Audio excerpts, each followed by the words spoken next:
Seconda corsa, premio Don Gennaro, la Gentleman di oggi sono 7 al via, cavalli anziani, 1 Volpelli, Carlo Dorovic, 2 Vaciglia, Patrick Romano, 3 Ulisse degli Dei, Filippo Monti, 4 Violet and Glory, Giuseppe Colantonio, 5 Vision dei Veltri, Matteo Zaccherini, 6 Ubi del Brenta, Michele Canali. In seconda fila 7 Uruchegnatta, Pier Giovanni Michelotto.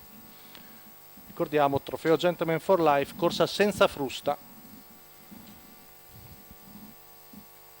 Si avvicina anche Vaciglia mentre rinuncia al lancio Ubi del Brenta. Stacco della macchina. Veloci, Ulisse degli Dei e Violet and Glory.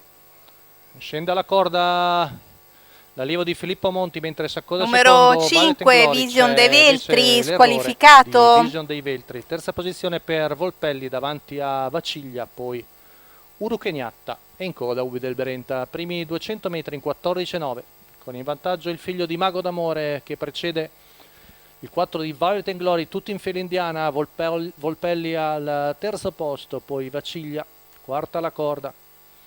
Ulisse degli Dei quindi in vantaggio, 400 in 32, vincitore l'ultima uscita a Padova. Allievo di Lorenzo Baldi, in seconda posizione sempre per Violet and Glory, intanto nessuno fa la prima mossa. Vaciglia, Uruchegnatta e Ubi del Brenta in coda. Sestetto in fila indiana che arriva al paletto dei 600 metri in 46 appena abbondanti.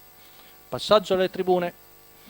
Sempre tutti in fila e ora Pier Giovanni Michelotto che dà una scossa alla corsa con Uruchegnatta e viene all'esterno. Tanto la frazione qui davanti alle tribune in 15,5 viene fuori in primo giro in 1,16. Accenna a spostare anche Vaciglia ma trova l'anticipo di Volpelli in mezza ruota. Tanto sempre Ulisse degli Dei in vantaggio davanti a Violet and Glory. Uruchegnatta prova ad avanzare, Volpelli non è incisivo, non riesce a prendere la schiena. Intanto 1,16,9 il chilometro, retta di là con Ulisse degli Dei, non bellissimo d'andatura ma arriva forte Uruchegnatta, poi Violet and Glory, Volpelli che cerca di riorganizzarsi, retta di là passata in 14,5, insiste ancora Uruchegnatta ma si distende ancora Ulisse degli Dei davanti a Violet and Glory, poi Volpelli in quarta posizione, più lontani gli altri.